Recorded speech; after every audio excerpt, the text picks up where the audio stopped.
Chapter 38. Fighting had not yet come to an end in the capital when the first shooting broke out in Tabriz. I had gone to collect Howard as he came out of class, and we were to meet Faisal at the Anjuman to go and have dinner with one of his relatives. We had not yet stepped into the labyrinth of the bazaar when we heard shots which sounded as if they came from nearby. With a curiosity marked by recklessness, we headed down toward the source of the noise, only to see, at about 100 meters distance, a vociferous crowd marching forward.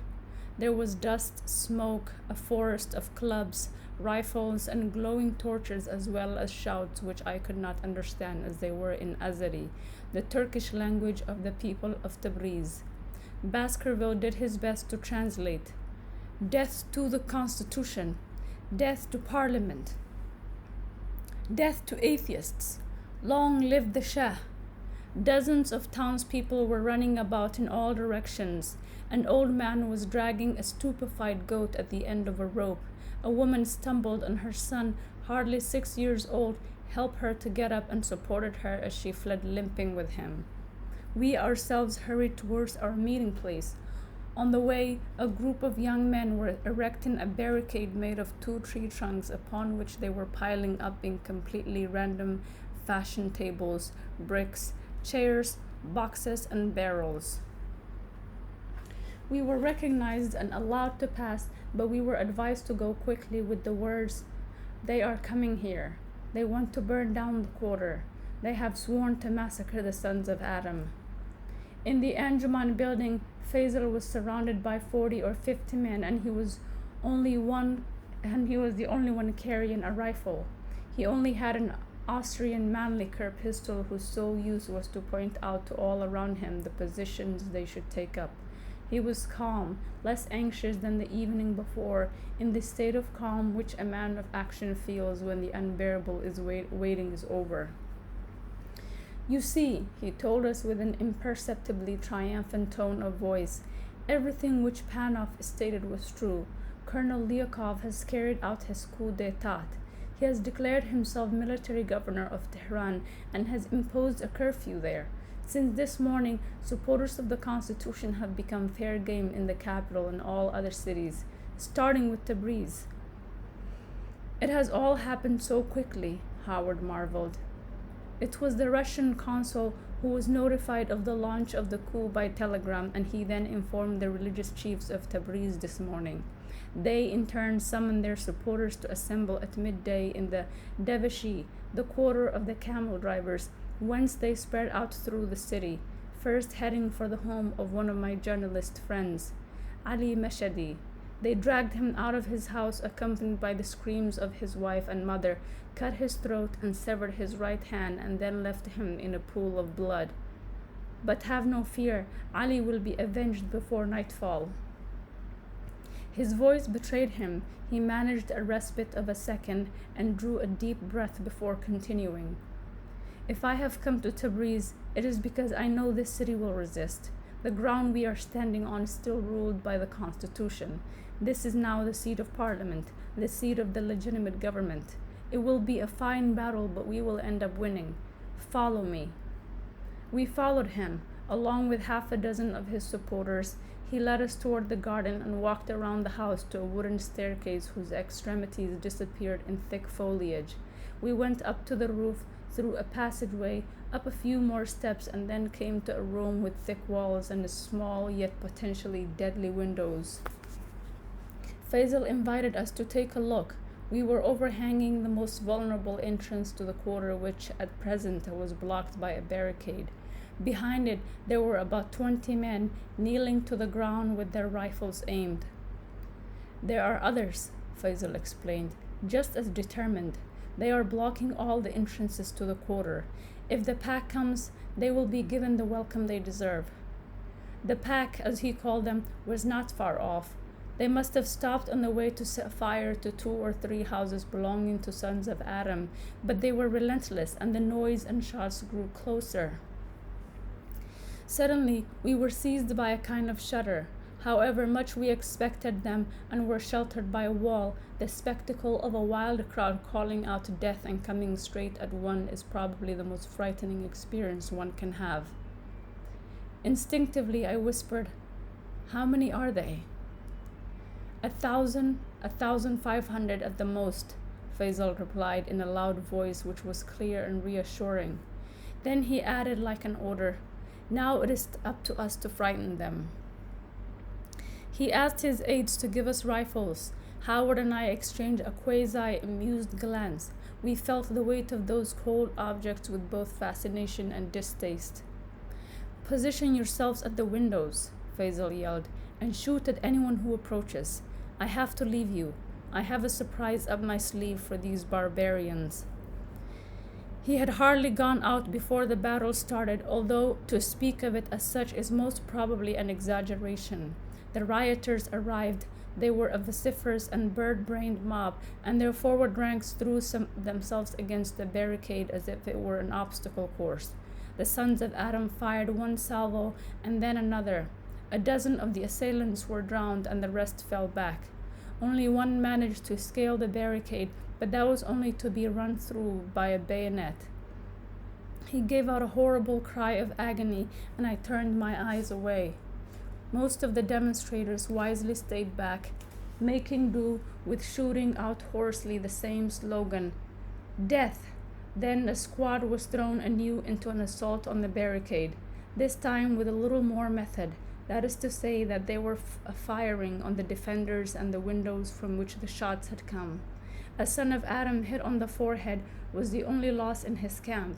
His companions' salvos were already starting to mow down the first lines of the assailants. The offensive tailed off. They fell back and discussed a new strategy noisily. They were regrouping for a new attempt when a rumbling sound shook the quarter. A shell had just landed in the middle of the rioters, causing carnage followed by headlong flight. The defenders then raised their rifles and shouted, "Mashruta! Mashruta! Constitution!" From the other side of the barricade, we could make out dozens of corpses stretched out on the ground. Howard whispered, "My weapon is still cold. I have not fired a single cartridge. What about you?" "Nor have I. To have someone's head in my sights and to press the trigger, to kill him." Faisal arrived a few moments later in jovial mood. "What did you think of my surprise?" It was an old French cannon, a Debange, which was sold to us by an officer in the Imperial Army. It is on the roof. Come and take a look at it. One day soon we shall place it in the middle of the largest square in Tabriz, and right underneath it, "This cannon saved the Constitution." I found his words too optimistic, even though I could not contest the fact that he had won a significant victory in a few minutes. His objective was clear: to maintain a zone where the last constitutionalists could assemble and find protection, but above all, where they could all plan out the steps they were to take.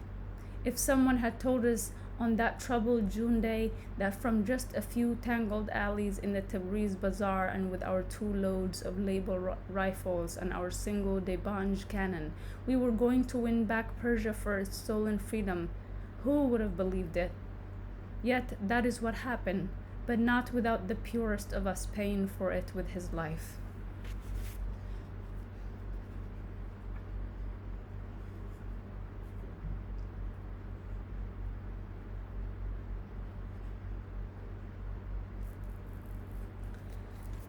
Chapter 39. They were dark days in the history of Khayyam's country. Was this the promised dawn of the Orient? From Isfahan to Kazwin, from Shiraz to Hamand, the same shout issued blindly from thousands upon thousands of people. Death, death. Now one had to go into hiding in order to say the words liberty, democracy, and justice. The future was no more than a forbidden dream, and the constitutionalists were hunted down on the streets. The meeting rooms of the sons of Adam were laid to waste, and their books were thrown into a pile and burned. Nowhere throughout the whole of Persia could the odious spread of violence be checked. Nowhere apart from Tabriz. And when the interminable day of the coup came to an end, out of the 30 main quarters of the heroic city, only one was holding out, the district called Amir Khiz at the extreme northwest of the bazaar. That night, a few dozen young partisans took part to guard the approaches, while Faisal was sketching ambitious arrows on a crumpled map in the Anjuman building in the general quarter. There were about a dozen of us fervently following the smallest mark of his pencil, which the swinging storm lamps accentuated. The deputy stood up straight. The enemy still suffering the shock of the losses which we inflicted on them. They think that we are stronger than we actually are. They have no cannons and do not know how many we have. We must profit from this without delay to extend our territory.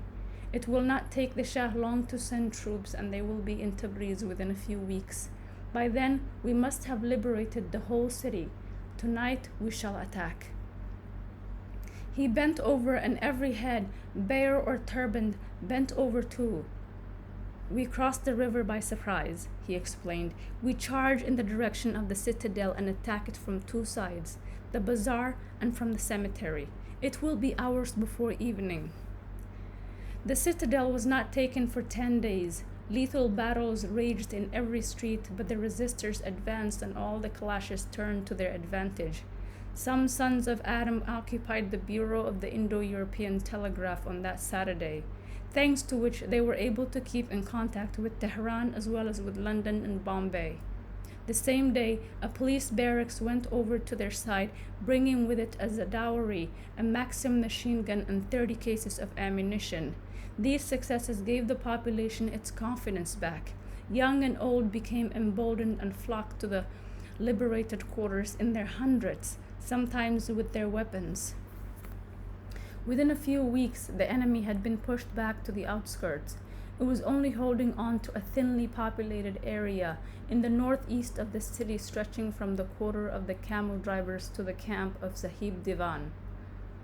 Toward mid-July, an army of irregulars was formed, as well as provincial administration, in which Howard found himself made quartermaster. He now passed most of his time scouring the bazaar and compiling a list of food stocks. The merchants showed themselves more than willing to cooperate. He himself found his way perfectly through the Persian system of weights and measures. "You have to forget liters, kilos, ounces, and pints," he told me. "Here they speak of jaw, miskul, sir, and harwar, which is the load of an ass." He tried to teach me. The basic unit is the jaw, which is a medium-sized grain of barley which still has its husk, but which has had the little tuft of hair at each end cut off. "That's quite torturous," I guffawed. My teacher threw his student a look of rebuke. To make amends, I thought, I had better prove that I had been taken in. "So the jaw is the smallest unit of measure." "Not at all," said Howard indignantly. Unruffled, he referred to his notes. "The weight of a grain of barley equals that of 70 grains of senaweh, or if you like, 6 hairs of a mule's tail." In comparison, my own mission was light. Given my complete ignorance of the local dialect, my only job was to keep in contact with the foreign nationals in order to reassure them of Faisal's intentions and to watch over their safety. It should be mentioned that Tabriz, until the construction of the Trans-Caucasian Railway 20 years earlier, had been the gateway to Persia, the entrance point for all travelers, goods, and ideas. Several European establishments had branches there, such as the German company of MMO, Mossig and Schunemann, or the Eastern Trading Company, an important Austrian firm. There were also consulates, the American Presbyterian Mission, and various other institutions, and I am happy to say that at no moment during the long and difficult months of the siege did the foreign nationals become targets. Not only were they in no danger, but there was some moving fraternization. I do not wish to speak of Baskerville myself, nor of Panoff, who quickly joined the movement, but I wish to salute other people, such as Mr. Moore, the correspondent of Manchester Guardian, who, not hesitating to take up arms at the side of Faisal, was wounded in combat, or Captain Engineer, who helped us to resolve numerous logistical problems and who, through his articles in Les Œils Français, helped produce the surge of solidarity in Paris and throughout the world. which saved Tabriz from the dreadful fate threatening it. For some of the city's clergy, the active presence of the foreigners was, I quote, a motley crowd of Europeans, Armenians, Babis, and infidels of all sorts. However, the population remained impervious to this propaganda and showered us with grateful affection. Every man was a brother for us, and every woman a sister or a mother. I hardly need to point out that it was the Persians themselves who gave the resistance the most spontaneous and enormous help from the first day. First, the free inhabitants of Tabriz, and then the refugees who had had to flee their towns and villages for their beliefs and seek protection in the last bastion of the Constitution. This was the case with hundreds of sons of Adam who had rushed from all corners of the empire and who asked nothing more than they be allowed to bear arms. This was also the case with several deputies, ministers, and journalists from Tehran who had managed to escape the dragnet ordered by Colonel Lyakov, and who often arrived in small groups, exhausted, haggard, and distraught. However, the most precious recruit beyond a shadow of doubt was Shireen, who had defied the curfew to leave the capital by car without the Cossacks daring to impede her. Her landaulet was greeted enthusiastically by the populace, the more so as her chauffeur came from Tabriz and was one of the rare Persians to drive such a vehicle. The princess set up home in an abandoned palace which had been built by her grandfather, the old Shah who had been assassinated. He had envisaged spending a month there every year, but after the first night, legend goes, he felt faint and his astrologers advised him never to set foot again in a place of such ill omen. For 30 years, no one had lived there. It was referred to, not without a little fear, as the empty palace. Shireen did not hesitate to defy bad luck, and her residence became the heart of the city. Resistant leaders liked to meet her in vast gardens which were a cool oasis during those summer nights, and I was often in their company. The princess always seemed happy to see me. Our correspondence had caused a bond to spring up between us to which no one could become privy. Of course, we were never alone, there being dozens of other people present whenever we met or dined. We debated indefatigably, and sometimes we just joked, but not excessively. Familiarity is never tolerated in Persia, and one must be punctilious and flamboyant about being polite. In Persian, there is often the tendency to say, I am the slave of the shadow of the greatness of the individual to whom one is talking, and when it is a matter of mainly female highnesses, one starts, if not actually kissing the ground, at least doing so in the import of the most grandiose phrases. Then came that disturbing Thursday evening, 17 September to be exact. How could I ever forget? For 100 different reasons, our companions had all left the palace, and I was among the last to leave. Just as I went through the outer gate of the property, I realized that I had left next to my chair a briefcase into which I had the habit of placing some important papers. So I retraced my steps, but not all with the intention of seeing the princess. I was under the impression that she had retired after seeing off the last of her visitors. Not so. She was still sitting alone in the middle of 20 empty chairs. She seemed worried and distant. Never taking my gaze from her, I picked up the briefcase as slowly as I could. Shireen was still sitting up with her profile toward me, motionless and deaf to my presence. I sat down in contemplative silence and watched her for a little while. Imagining that it was 12 years earlier, I could see the two of us in Jamaluddin's sitting room in Constantinople. She looked just the same then, sitting in profile with a blue scarf crowning her hair and trailing down to the leg of the chair. How old had she been? 17, 18? Today, at 30, she was a mature, regal, and serene woman, and just as slender as on that first day. She obviously had been able to resist the temptation of women of her rank who lay around eating and laze their lives away on an opulent divan. Had she married? Was she a divorcee or a widow? We had never spoken of it. I wanted to say in an unquavering voice, I have loved you ever since Constantinople. My lips trembled and tightened, but without emitting the slightest sound. However, Shireen had turned gently toward me. She observed me without surprise, as if I had neither left nor returned. Her look wavered, and she spoke to me with familiarity. What are you thinking about? The answer shot from my lips. Of you, from Constantinople to Tabriz. A smile, which was perhaps one of embarrassment, but which resolutely did not wish to be a barrier, spread over her face. As for me, I could no more than quote her own phrases, which had become almost a code between us. You never know, our paths might meet.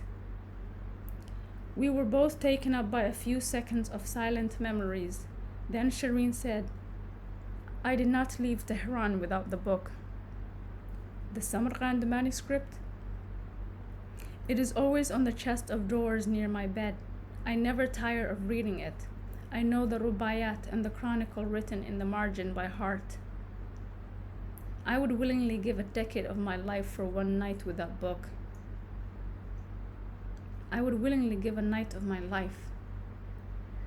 Within an instant, I was bent over Shireen's face, our eyes were shut, and the only thing that existed around us was the monotony of the cicadas' song amplified in our numbed minds, and our lips touched in a long, argent kiss, which transcended and broke down the barriers of years.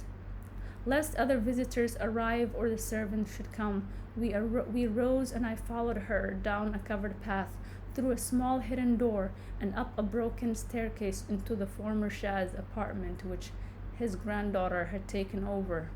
Shireen closed two heavy shutters with a huge bolt, and we were alone, together. Tabriz no longer a city isolated from the world, it was the world which languished isolated from Tabriz. By dawn, I had still not opened the manuscript. I could see it on the chest of drawers on the other side of the bed, but Shireen was sleeping naked with her head on my neck and her breasts falling against my ribs, and nothing in the world would have made me move.